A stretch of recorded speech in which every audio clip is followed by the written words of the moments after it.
Bonjour à tous et à toutes, j'espère que vous allez bien. Je suis content de vous retrouver. Aujourd'hui, on va parler d'exercices thérapeutiques. Je vais vous donner des conseils et souvenez-vous que les conseils et les exercices aussi que je vous montre sur ma chaîne ne remplacent pas les conseils et les exercices donnés par un professionnel de la santé. Il peut y avoir des contre-indications, il faut les suivre.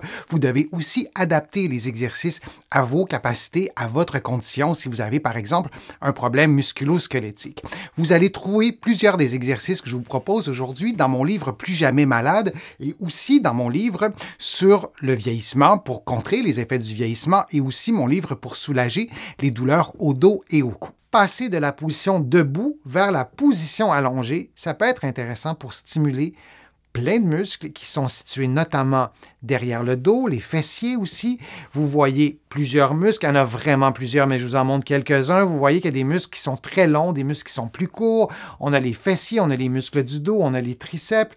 Et si on parle des fessiers, on a bien sûr le grand fessier, mais il y a aussi le petit fessier, le moyen fessier, les muscles des hanches qui sont stimulés par l'exercice que je vous présente. On a aussi les ischio-jambiers qui sont des muscles qui sont derrière les cuisses. Alors, il y en a vraiment plusieurs. Il y a les muscles du tronc, les abdominaux. C'est un exercice qui est complet. C'est un exercice qui effraie certains de mes patients qui ont soit perdu des capacités physiques, soit qui sont dans une période de rééducation au début.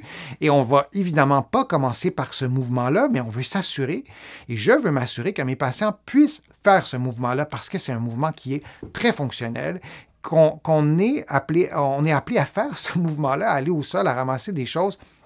Donc, c'est important de le rééduquer. C'est important de s'assurer qu'il n'y a pas de douleur, vous le savez. Il n'y a aucune douleur qui doit être reproduite par les exercices que je vous propose. Sinon, vous consultez un professionnel de la santé. Alors, l'exercice ressemble à ça.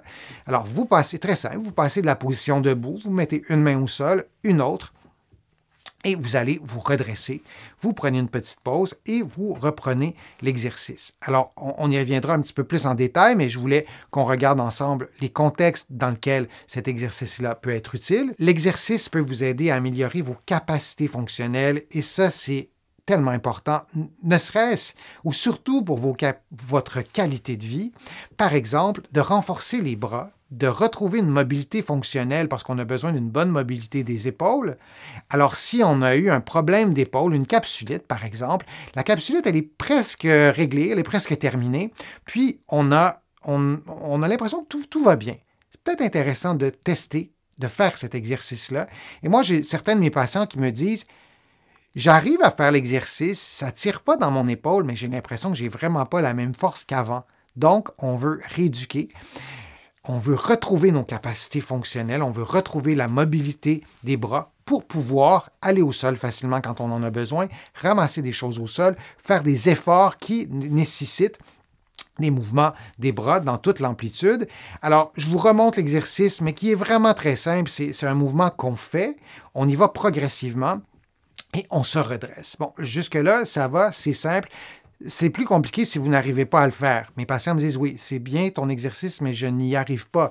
J'ai l'impression que je vais tomber, j'ai l'impression que ma main est à 30 cm du sol et que je ne sais pas comment m'y prendre. Vous pourriez faire la même chose, mais en utilisant un meuble, en utilisant si vous avez une boîte peut-être aussi, qui est plus haute, et donc de surélever le premier point d'appui et progressivement de diminuer la hauteur de ce point d'appui pour arriver à aller au sol complètement et à vous redresser. Si ça demeure difficile, vous pourriez faire des exercices pour stimuler la mobilité de vos genoux, d'avoir une flexion des genoux plus grande, des exercices pour augmenter la force de vos cuisses. Vous allez en trouver plusieurs sur ma chaîne. Je vous ai proposé d'autres exercices thérapeutiques pour améliorer spécifiquement la force de vos cuisses. Alors, ce sont des trucs que je peux vous donner pour vous aider à atteindre ce niveau d'exécution qui est en fait un niveau d'exécution qui est compatible avec des mouvements qu'on fait dans la vie de tous les jours. Mais c'est un exercice que j'aime bien, qu'on va utiliser évidemment en fin de rééducation,